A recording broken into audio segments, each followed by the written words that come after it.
everyone to another captivating episode of Design Talks, where we uncover the fascinating world of design. Brought to you by the Hague Registry at WIPO, the World Intellectual Property Organization. I'm your host, Sarah, and today we are honored to welcome a distinguished guest, Mrs. Adrienne Thompson, representing the Jamaican Intellectual Property Office. Before we start our discussion, let's take a moment to reflect on the transformative power of design protection. Design, in all its forms, plays a crucial role in shaping our world, from the products we use daily to the cultural expressions that define our identities. And yet, the importance of safeguarding these creations through intellectual property rights is often overlooked. Jamaica recently made a significant stride in this direction by joining the Hague System. As of February 10, 2022, the 1999 Act of the Hague Agreement entered into force in Jamaica, marking a new chapter in the country's approach to design protection. Today, we are here to explore what this means for Jamaican designers and the broader implications for the global design landscape in developing countries. So, buckle up and let's embark on a journey to uncover the transformative potential of global design protection. Adrienne, thank you for being with us today. Thank you so much for having me. I'm happy to be here to talk about design protection in Jamaica. So, let me start with the first question, Adrienne.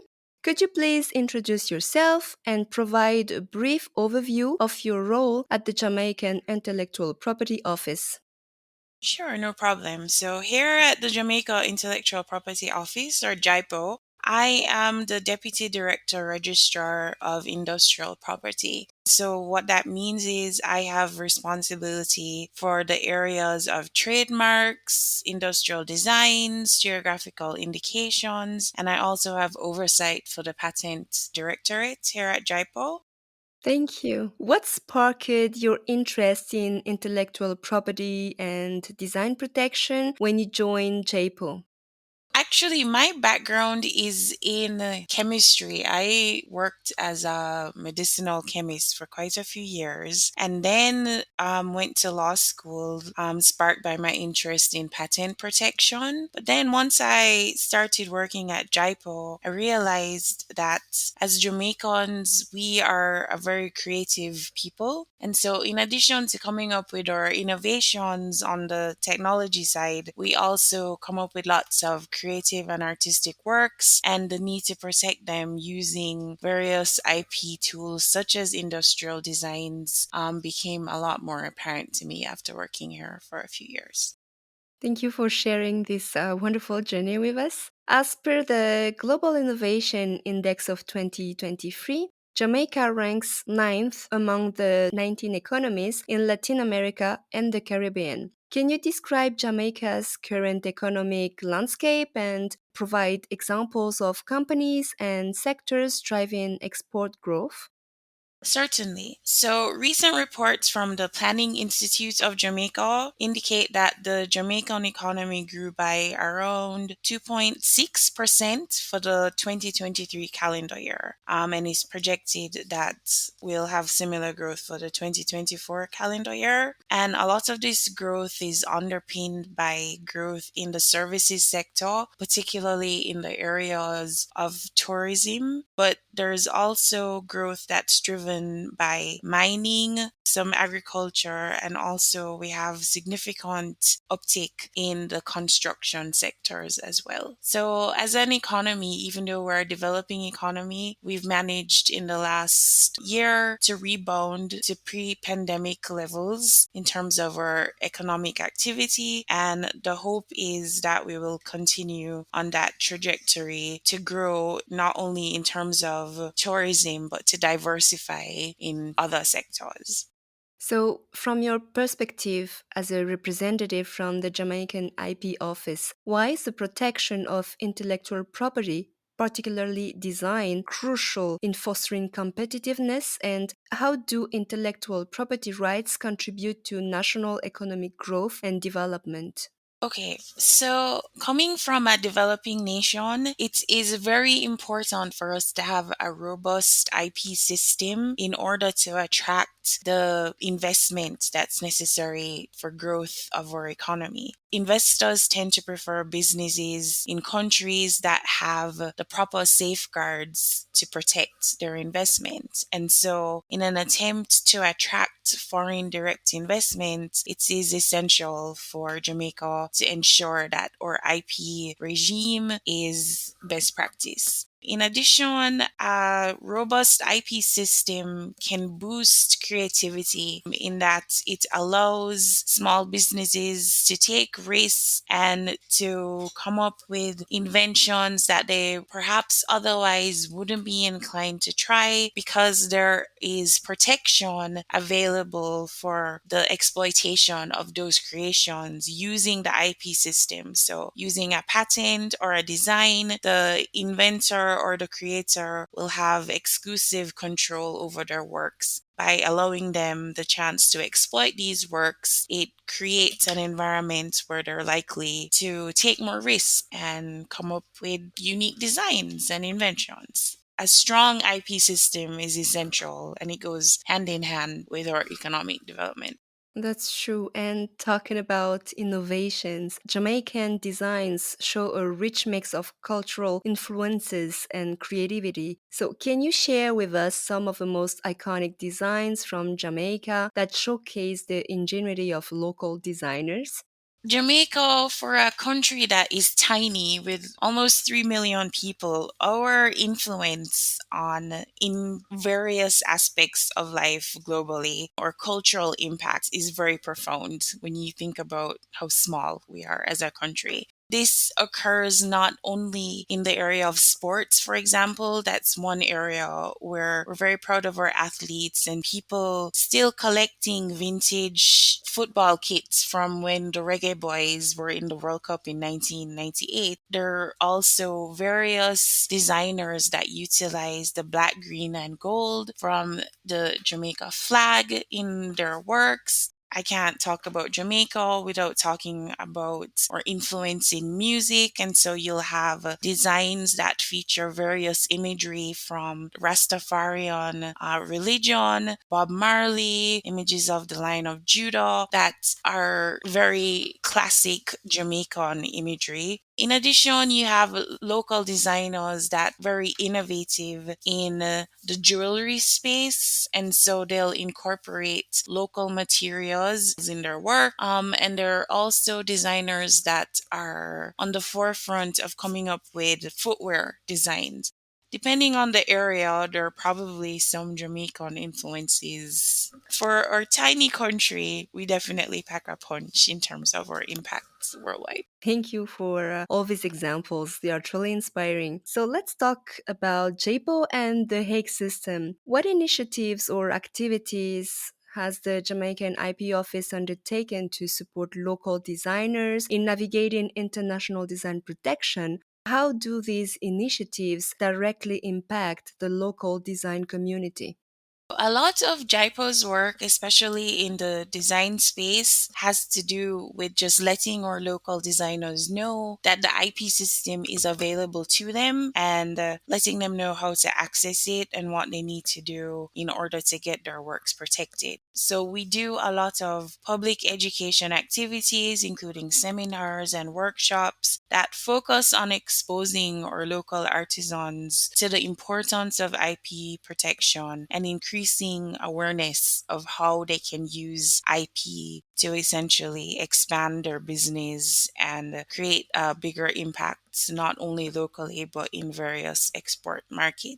We also do collaboration with various organizations such as the Jamaica Business Development Corporation or the Jamaica Manufacturers and Exporters Agency to provide various small, medium, mid-size, and developing enterprises access not only to IP knowledge, but access to how to use international systems such as the Hague system to target various markets and to essentially export. because that's how we're going to grow our economy, by exporting to all of these foreign markets. Before my next question, I'd just like to remind that the Hague System serves as a one-stop shop for protecting designs internationally. It enables designers to safeguard their creations in multiple countries simultaneously, simplifying the process significantly. So this streamlined system not only reduces administrative burdens, but also offers a cost-effective means for designers and companies to protect their creations across different jurisdictions and expand into international markets. Now, with Jamaica's recent accession to the Hague System, what are your expectations regarding the benefits it will bring, and how do you foresee it impacting designers and companies in Jamaica? It will grant them easier access to protect their designs in the various export markets. Even though Jamaica is tiny, we have a very vibrant and diverse diaspora where you can probably find a Jamaican in every pocket of the world. A lot of times, what will happen is that in order to get to members of the diaspora, exporters will focus on certain markets, but they won't have access to other markets because there isn't sufficient IP protection in those markets. It's expensive to hire local attorneys to help you to navigate the various IP systems. And so that can really be a barrier to trade for a small entity. One of the benefits of the Hague system is just allowing for easier access to these markets and allowing you to obtain protection a lot more easily by using a centralized system, and thereby allowing you to explore these untapped markets. So we can say that Jamaica joining the Hague system is a big step. However, we haven't seen many international design applications from Jamaica yet. What do you think is causing this, and how can we make it easier for them to get involved? I think one of the issues is really that we need to increase our sensitization efforts. A lot of people really, they're so focused on their business and growing the business that IP protection and the things that they need to do to protect their designs tends to fall in the background. That's why we continue to sensitize and to let people know about the importance of IP protection and also about the Hague system. It's also important that we remove barriers such as the cost to utilize the system. The cost for using the system can serve as a significant hurdle for them to overcome in order to gain access. Perhaps we can, in addition to sensitizing, work on a more favorable fee structure that encourages people who have small, tiny businesses to utilize the Hague system. So, to follow up on your reply, what additional measures or strategies do you believe should be implemented to enhance the utilization and accessibility of the Hague system for designers in Jamaica and other developing countries?